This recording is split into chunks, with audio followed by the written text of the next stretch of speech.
The first time I told Susan I believed in forever, she laughed, not out of cruelty, worse, out of disbelief. "You still think things last, Adam?" she said, tilting her head like I was adorable for trying. I remember the moment clearly. We were at her apartment, sitting cross-legged on her floor with takeout boxes scattered between us, and I pulled out a small box. Not an engagement ring, just a silver band, simple, engraved inside with one word: someday. She opened it and stared like it was a joke I hadn't explained yet. "You're giving me a promise ring?" she said. "That's so high school." I didn't answer. I didn't smile. I just looked at her. My chest was tight from holding my breath.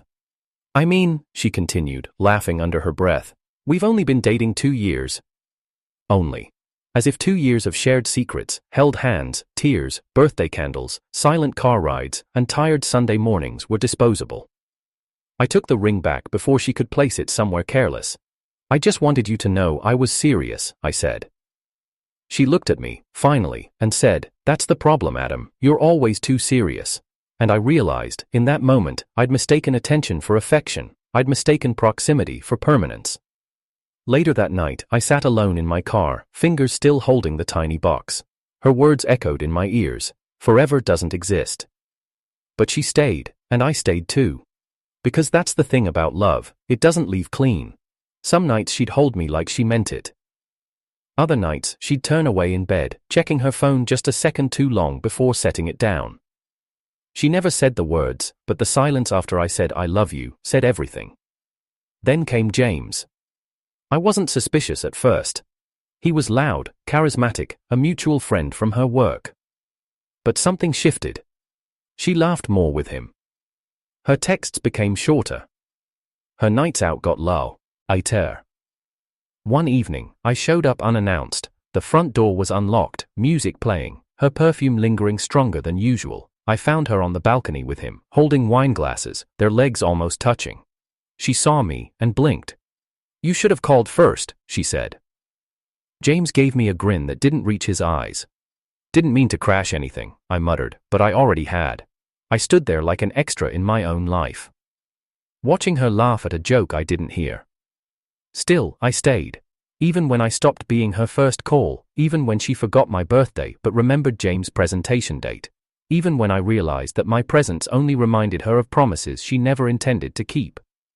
She never wore the ring, never even asked about it again. But I kept it, tucked in the back of my drawer, behind old keys and receipts, like a splinter I refused to remove. Years passed like smoke, until one day, everything changed, not through a fight, not with a door slammed shut, but through a wedding invitation with my name on it. Not hers. Linda never laughed at promises. When I gave her the same silver ring years later, her hands trembled. Not because she didn't believe, but because she did. She whispered "someday," like it was a vow. And we made it. All the way to our wedding. With vows written on worn paper. With trembling fingers and real tears. That's when I saw her. Susan. Standing at the back. Wearing the same smirk I once mistook for confidence. But this time, her eyes were red. Because the man she laughed at had become someone else's forever. And no one laughed anymore. Adam had always been the type who remembered the details others forgot. He knew the exact number of freckles on Susan's left shoulder. He knew she twisted the necklace chain around her index finger when she was nervous. He knew she didn't believe in soulmates, but he loved her anyway. He wasn't loud, he wasn't someone you'd notice right away in a crowd, but once you saw him, you'd never unsee him. He had that quiet gravity. People called him too gentle, too patient, too forgiving. Susan called him predictable. They met at a university mixer. Adam wasn't supposed to go. He hated loud music and half-drunk small talk, but his roommate James had dragged him there. James had a way of pulling people into chaos and making them think it was charming. Adam had stepped outside halfway through. It was Susan who found him, sitting alone on the edge of the curb, sipping soda like it was aged whiskey. "You look like someone who doesn't belong here," she said, not unkindly. He glanced up, caught the faint smirk on her lips, and nodded. "I don't." "Same," she replied, sitting next to him without invitation. "I hate pretending to like people." It was the first time anyone had said that out loud to him. Susan's honesty was magnetic. It wasn't softness, it was sharpness. Clean, exact. She didn't filter herself, she didn't pretend. That's what made Adam fall for her. They started talking, first weekly, then daily. Late-night calls turned into early morning walks. Adam was the one who remembered her deadlines, made playlists for her long nights, brought coffee without being asked. She was the one who made him laugh out loud for the first time in years. But love isn't always equal, and Adam fell faster. He didn't notice the imbalance at first. She kissed him like she meant it. She let him hold her when she was tired. She invited him to family dinner. Asked him to run errands, called him mine in public. But there was always distance. He'd tell her about a dream he had. She'd change the subject. He'd talk about someday getting a place together. She'd smile and say, "Let's just see." He said, "I love you," more often than she did. He meant it every time. Adam wasn't naive, he just hoped hard. He thought if he gave more, waited longer, stayed softer, she'd meet him halfway. He was wrong. Susan wasn't cruel, but she wasn't constant. Her moods were unpredictable. Some days, she'd send him a selfie with "thinking of you." Other days, she'd disappear for hours, then reply with a dry, "was busy." James noticed before Adam did. "She's not all in, man," he said one night, when Adam stayed over at his place after another one of Susan's no-shows. Adam just smiled. "She's figuring things out." James raised an eyebrow. "How long are you gonna wait?" "As long as it takes." James didn't reply. Adam's loyalty ran deep. Too deep, some would say. He wasn't blind. He just believed that broken things could be repaired if you stayed long enough. That love wasn't about timing, it was about choosing. He chose Susan, every day, even when she stopped choosing him. There were good days, of course, the ones where she held his hand in public, leaned her head on his shoulder, told him, "I'm glad it's you." On those days, Adam believed they had a future. But even then, there was a weight in her gaze, like she was holding something back, like she wasn't fully present. And then came the moment that changed everything. The promise ring. It wasn't expensive. Adam had saved for months. It wasn't flashy, just a simple silver band with one word engraved inside, "someday." He gave it to her after dinner when the apartment was quiet and her hair smelled like jasmine. He told her it wasn't a proposal, it was a symbol of trust, of continuity, of building something that could last. She opened the box, looked at it, and laughed. Not a cruel laugh, just a baffled one, like he'd handed her a relic from a forgotten past. "Adam," she said, "are you serious?" He nodded. "I know we're young, but I want you to know I'm not playing around. This means something to me." "That's sweet," she said, "but I don't believe in promises." The room felt colder after that. Adam took the ring back without a word. He didn't cry, he just walked home in the rain.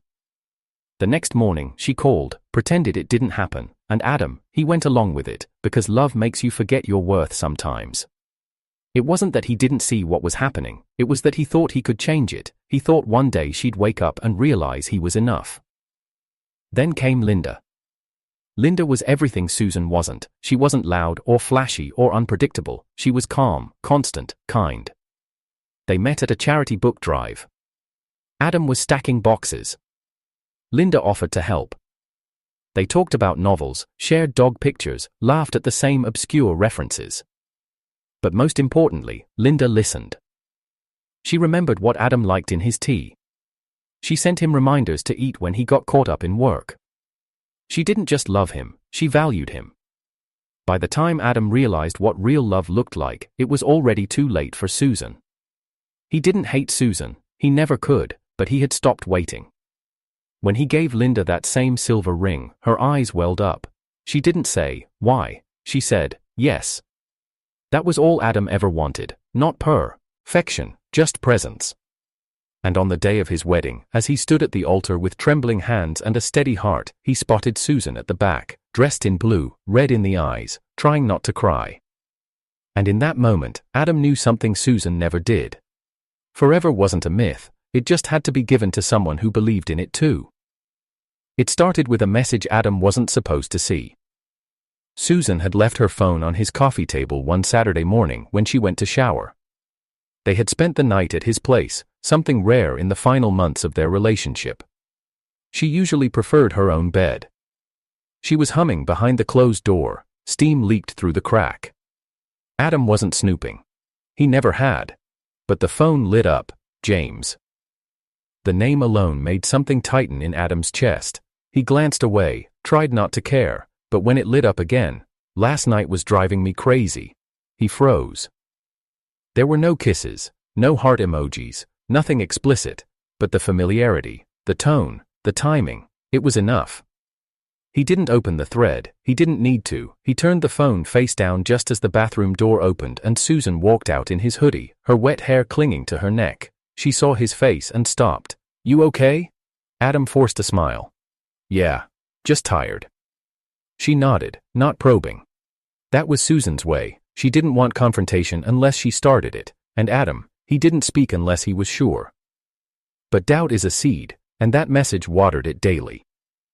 From that point forward, he started noticing more things, the long pauses between her texts, the way she laughed a little harder when James was around, the inside jokes they didn't explain. He never asked, not because he trusted her, but because he was afraid of hearing the truth from her lips. That kind of silence grows teeth. One night, while they were out with friends, James arrived late and took the empty seat beside Susan. They leaned close, whispering, laughing. Adam sat across from them, his food untouched, his best friend, his girlfriend. Their voices dropped when he looked up, their laughter faded. It was James who spoke first. "You've been quiet lately, man." Adam looked at him, measured his voice. "Some things don't need noise." Susan turned to him, her eyes sharp. "Can you not ruin the night?" Ruin the night. He hadn't touched his plate, he hadn't interrupted, but now he was the disruption. Adam stood. "I'm heading out." Susan didn't follow. Later, she texted, "You've been weird lately. If you're mad about something, just say it." He almost replied, "James." But he didn't, he just stared at the screen until it dimmed. 2 days passed, no calls, no visits. On the third day, she showed up at his door, wearing the same hoodie she had left behind weeks ago.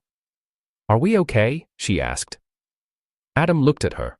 She looked tired, her eyes didn't hold the same fire. He asked, "Are we exclusive?" Susan blinked. "What? Are you and I in a committed relationship?" She crossed her arms. "Of course." "Then what's going on with James?" Her silence cracked the room open. He watched the excuses flicker across her face, gathering, forming, but none came out whole. "We're just close," she said finally. "You know that." "I saw the message." She looked away, her fingers tightened around the fabric of her sleeve. "Nothing happened," she muttered. "You wanted it to." She didn't deny it, and Adam, standing there in his own apartment, realized he had become the backup plan. The comfort when passion faded, the one who waited while she flirted with possibility. He sensed it on the edge of the bed. She didn't come closer. "Why did you stay?" he asked. Susan hesitated. "Because you're safe. Because you're good." That hurt more than cheating. He wasn't loved. He was safe. "I gave you everything," Adam said quietly. She turned away. "I didn't ask for it." That was the last night they were together. She didn't cry. She didn't ask him not to go. He waited, for a day, a week, a text. Nothing came. Then James posted a picture, 2 wine glasses, a candlelit table, a familiar bracelet on the wrist across from him, Susan's. No faces, but Adam didn't need them. Linda entered his life 3 months later. He wasn't looking for anyone, he wasn't healed, but Linda didn't ask him to be. She sat beside him at a train station bench. It was raining. He had no umbrella. She offered him half of hers. "I'm Linda," she said, like it wasn't the start of something. They met again, then again. Adam didn't plan it, but Linda saw him, not as safe, not as backup, not as a fixer of broken things, but as someone worth showing up for. She once told him, "I don't want to be your reason to forget her, I want to be your reason to believe again." He never forgot that. So when Linda said yes to his proposal 2 years later, Adam gave her that same silver ring, the one Susan had laughed at, the one he had kept all these years. Linda cried when she saw it. "Someday," she read aloud, "you still believe in this?" He nodded. "Because this time," he said, "I'm not giving it to someone who doesn't want forever." The wedding was intimate. Linda looked breathtaking. Her eyes shone with something Adam hadn't seen in years, certainty. As they exchanged vows, someone entered quietly and took a seat in the back. Susan. She was alone, dressed in blue, no one beside her, just her and her silence. When Adam said, "I do," he looked past the crowd, their eyes met. She didn't smile, but she didn't look away either. She cried, not loud, just enough that Adam noticed, and for the first time, he didn't feel broken. He felt free. Adam had never learned how to hate Susan. Even when the message from James burned into his vision like acid on glass. Even when she said "you're safe" instead of "you're loved. Even when she let him walk out and never called him back. Hate would have been easy. Hate is clean, sharp, it gives closure. But Adam's grief was slow, mud-thick, quiet, unyielding. He started waking up at 3 a.m. every night, not from nightmares, but from the weight of silence. No notifications, no missed calls, no new messages. Susan used to text him before bed, sometimes just a good night, sometimes a joke, but the absence of noise was louder than anything now. He deleted her contact, not to forget, but because he already remembered too much. The street outside his apartment reminded him of her.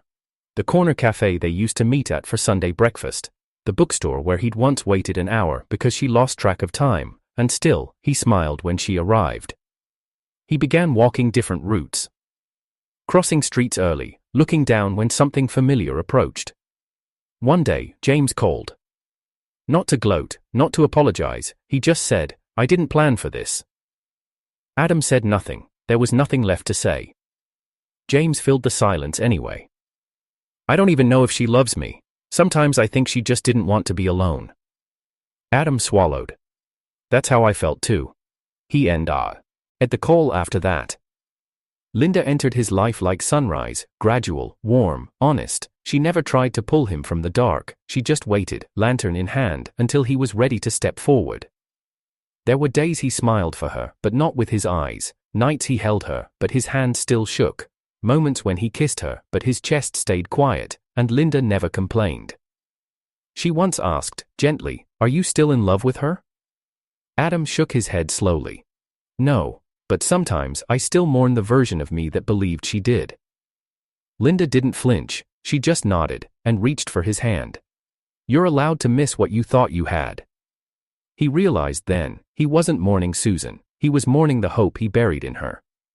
He missed the man who waited outside her office with coffee, the boy who thought promises mattered, the version of himself that still believed loyalty was enough to be loved. But healing is rarely a straight line. One evening, he walked past the bookstore, the one he'd avoided for months. He paused, then stepped inside. Nothing had changed, the same scent of paper and old wood, the same creaky floorboard near the fiction aisle. He saw a copy of The Little Prince, the one Susan had once said reminded her of him. He almost reached for it.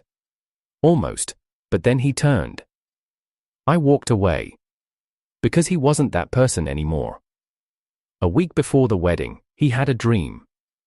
Susan stood at his doorstep, hair wet from the rain, mascara smeared. She didn't speak, just held out the silver ring, the one she once laughed at. In the dream, he reached for it. But just as his fingers touched the metal, it dissolved. And Susan disappeared with it. He woke up drenched in sweat. Beside him, Linda stirred. "You okay?" He stared at the ceiling. "Yeah, just a dream." She leaned into him, whispering, "Marry me anyway." And he laughed. For real. Because Linda always knew what to say when his ghosts got too loud. The night before the wedding, Adam sat alone on the balcony of their apartment. The city lights blinked in the distance like signals from faraway memories. He thought about the boy who stood in front of Susan with that tiny ring. He thought about how that version of him would cry if he saw what became of that promise. But he didn't cry now. He sat still. Breathing. The pain hadn't disappeared, but it no longer owned him. And when morning came, Adam put on the suit Linda picked out. He tied the same watch she gifted him onto his wrist, and he smiled in the mirror, not because he forgot Susan, but because he remembered who he became without her. When he walked down the aisle and saw Linda standing there, eyes bright and waiting, his chest ached, not with pain, with peace. Until the door creaked open, and Susan walked in. The room didn't freeze, the air didn't shift, only Adam saw her. Her dress was simple, her expression is unreadable, but her eyes, red. She sat at the back, alone. As Linda read her vows, Susan bowed her head, and Adam realized, this wasn't revenge, this wasn't a triumph, this was life, continuing without permission. He didn't feel satisfied, he didn't feel pity, he just felt whole, because the boy who believed in promises didn't die, he just grew up, and today, he kept one. 3 months into the marriage, everything was calm, not perfect, but peaceful. Linda would wake up early, shuffle barefoot into the kitchen, and Adam would pretend to stay asleep just to watch her stretch in the morning light. They didn't talk about the past. Not because it was forgotten, but because it had finally stopped chasing them. But peace, Adam learned, is a fragile thing. It broke on a Tuesday.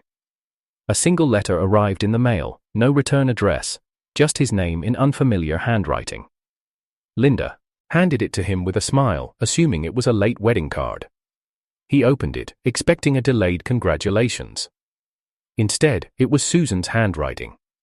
It wasn't a love letter, it wasn't an apology, it was an invitation.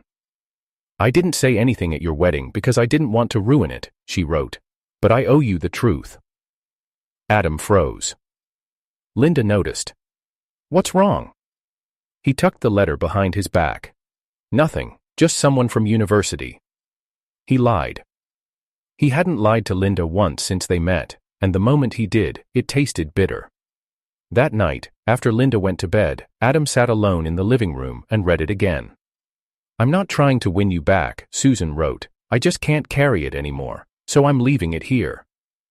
The letter went on to explain everything. The truth James never told, the part Susan never admitted. James wasn't the one I was seeing, she wrote, he just covered for me. Adam blinked. The messages, the photos, the wine glasses. You thought it was him, and I let you believe it because it was easier than telling you it was someone worse. Worse. Susan confessed it had been someone from her office, someone married. She said she ended it right before Adam gave her the promise ring. I laughed at it because I didn't feel I deserved it. You were always too good for me, and I hated you for that.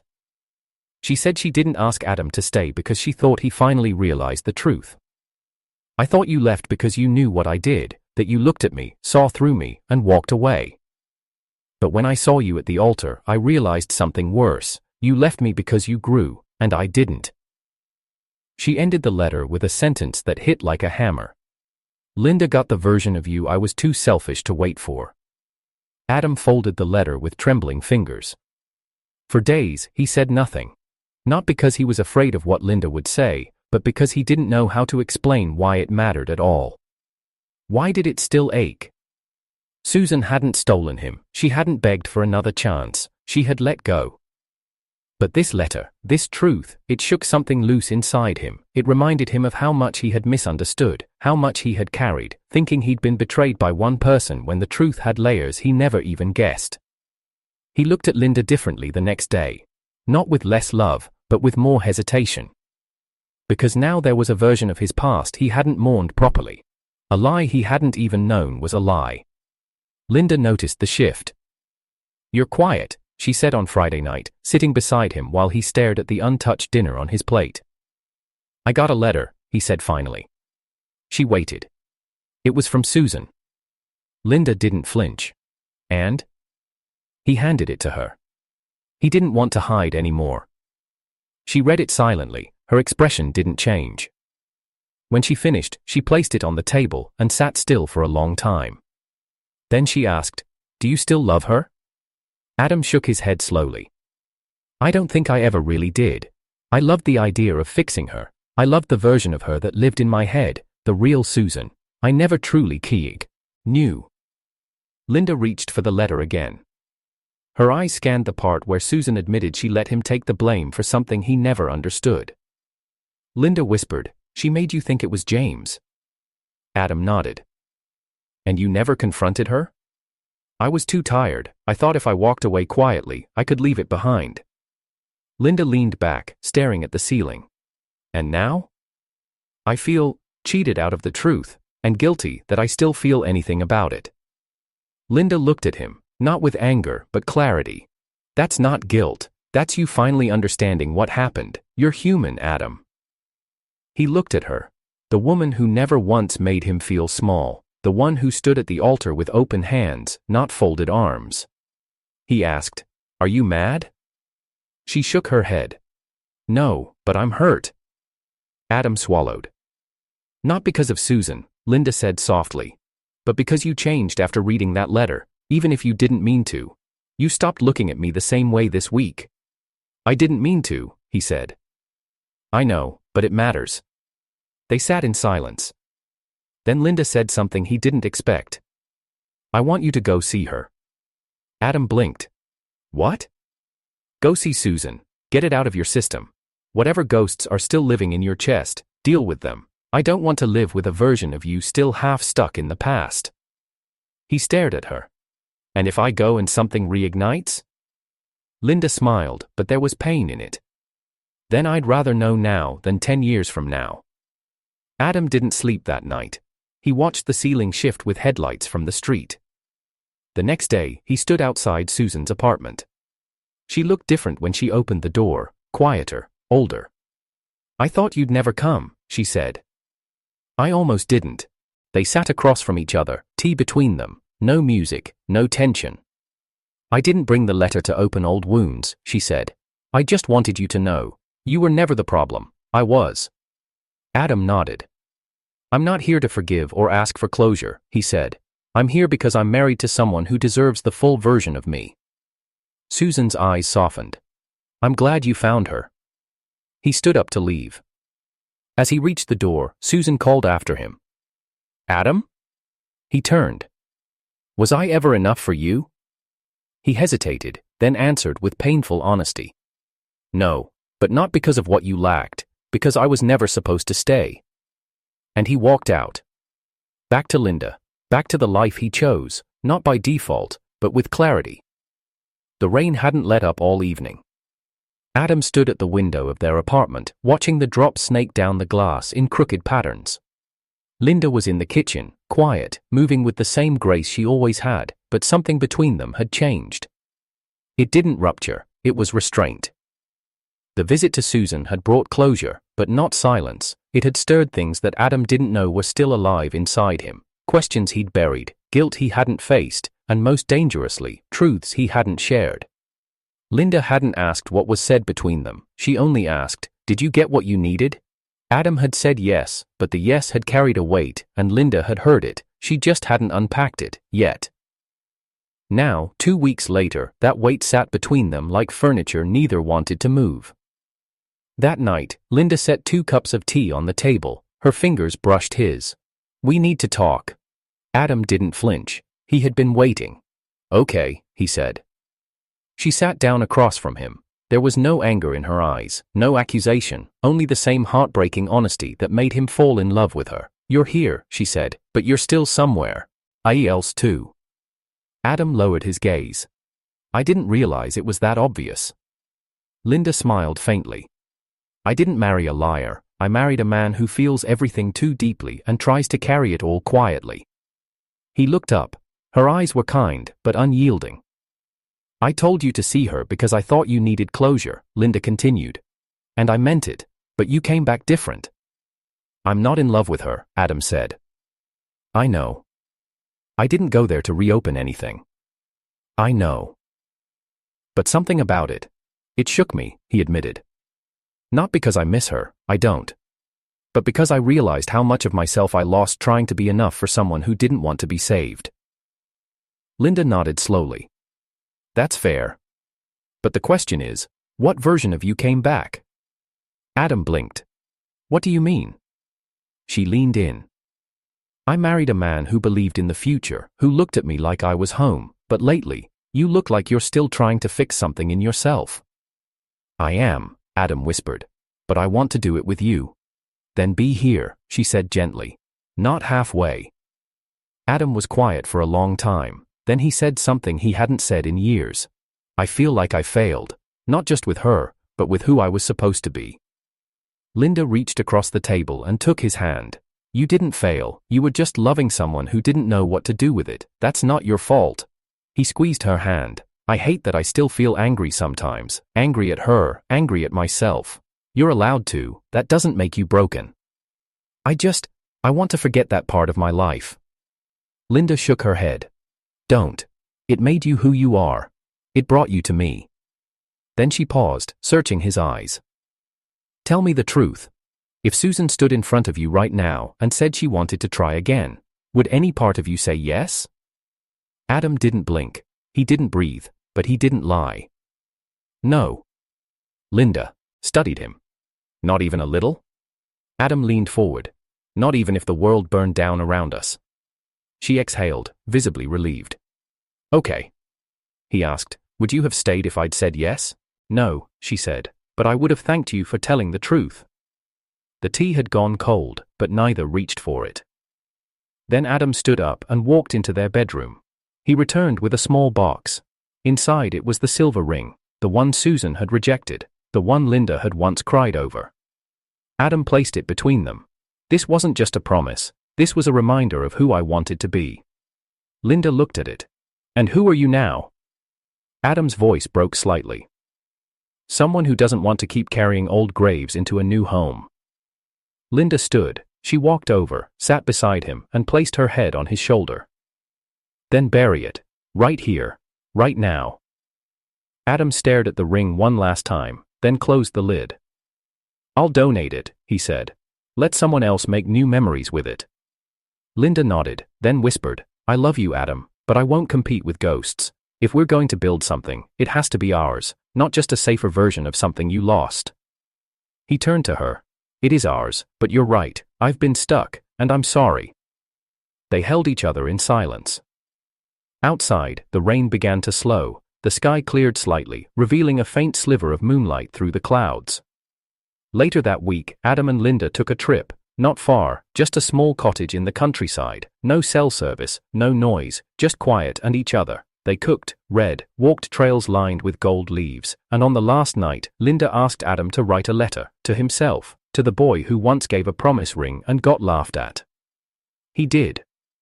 He wrote, Dear me, you didn't fail, you loved it, and it wasn't wasted, it shaped you, it grew you, but now, it's time to stop waiting for an apology, it's time to forgive yourself for what you didn't know, it's time to stop carrying love that has expired, because someone new sees you, not as a healer, not as a second chance, but as a ice, and you deserve to choose back. Love, Adam. He gave the letter to Linda. She kissed his forehead. Thank you. They burned it in the fire that night, together. Not out of spite, but release. The next morning, Adam woke before sunrise. He watched Linda sleep, peacefully, completely, without weight. And he whispered, this is what forever was supposed to feel like. He didn't need to say it out loud, but he did anyway. Because this time, no one laughed. 6 months later, Adam received an invitation. It was neatly sealed, hand-delivered to his office, and bore the unmistakable curve of Susan's handwriting. He hadn't heard from her since the letter, no texts, no calls, no visits. The last time he'd seen her was at the altar, when she watched him say I do to someone else. That moment had closed a chapter. But now, it felt like something unfinished had returned. He opened it carefully. Inside was an invitation to her engagement party. Engagement, to James. Adam blinked, reading it twice. A part of him felt nothing. Another part, the older, quieter part, felt cold amusement. James. The same man who once said she just didn't want to be alone. Linda found him reading it in silence. Is it from her? Adam handed it over. She read it, then handed it back with a single raised eyebrow. You want to go? He paused, then said, no.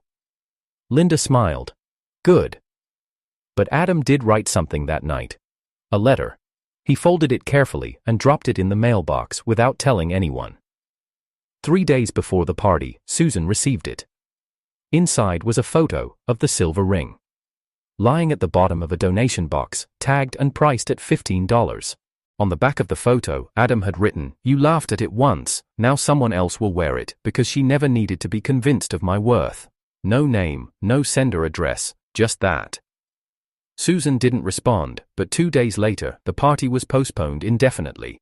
Adam never asked why, Linda never needed to know, because closure wasn't always public. Sometimes it was just knowing that someone who once made you feel small, now carried the echo of your silence. And silence can be heavier than any shouted revenge, but life, real life, was louder. At work, Adam was offered a promotion. A publishing firm had seen his articles and offered him a position as creative editor. A year ago, he might have hesitated. Now, he said yes without looking back. Linda thrived too. She launched her own wellness business, a mix of art therapy and emotional resilience workshops. She asked Adam to write a series of essays for her clients. He titled them Letters to the Ones Who Stayed. They sold out in weeks. The two of them didn't live in a mansion. They didn't take glamorous vacations. But every morning, Linda made him coffee exactly the way he liked it. And every night, Adam brushed the hair out of her face while she fell asleep on his chest. It was simple. It was enough. It was everything. One afternoon, while cleaning the closet, Linda found an old shoebox. Inside were printed photos, ones Adam had long forgotten. Him and Susan at college parties, the two of them on beaches. Her holding his hand in a blurry street photo. Linda didn't say a word. She looked at each photo slowly, then walked to the balcony where Adam was working. She handed him the box. "You want to keep these?" Adam looked down at the faces inside the box.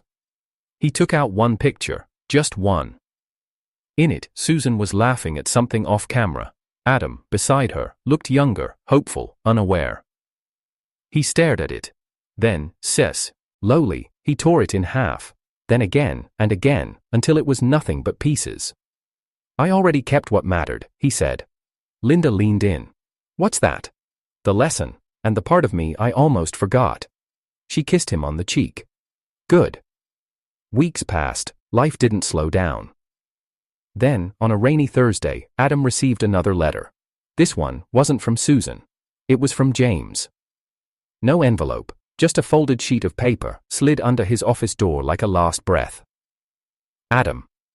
I don't know why I'm writing this, maybe to confess, maybe to unburden, maybe because no one else would understand. She never chose me. Even when I was standing in front of her, ring in hand. She still looked like she was waiting for you to change your mind. I stayed because I thought I could outlast your memory. I couldn't. She still keeps your photo, not on the wall, but in a box, wrapped in silk. She said it was a mistake she was never brave enough to fix. Congratulations, Adam, you weren't the substitute, I was. James." Adam read it twice. "Then I burned it, because he didn't need the last word. He already had the last life. Susan married someone else eventually, not James, a man from her firm, older, divorced once already. The wedding was small. Adam didn't attend, but someone sent him a photo. Susan wore a sleek white dress. Her eyes were dry. There were no dimples. A week later, he walked into a bookstore. The ring he'd once given Linda was now polished gold, sitting firm on her hand. She was looking at travel books. He came up behind her and asked, "Where are we going?" She smiled without turning. "Anywhere with you." They didn't need revenge. They didn't need apologies. Because some victories don't come with applause, they come in the form of soft mornings, of unshaken hands, of love that never had to prove itself twice, and that was the ending Adam chose. Not because Susan broke him, but because Linda built something better, with the pieces she never asked him to hide. And in a world full of almost everything, she was the one thing he never had to doubt. The one promise that never got laughed at.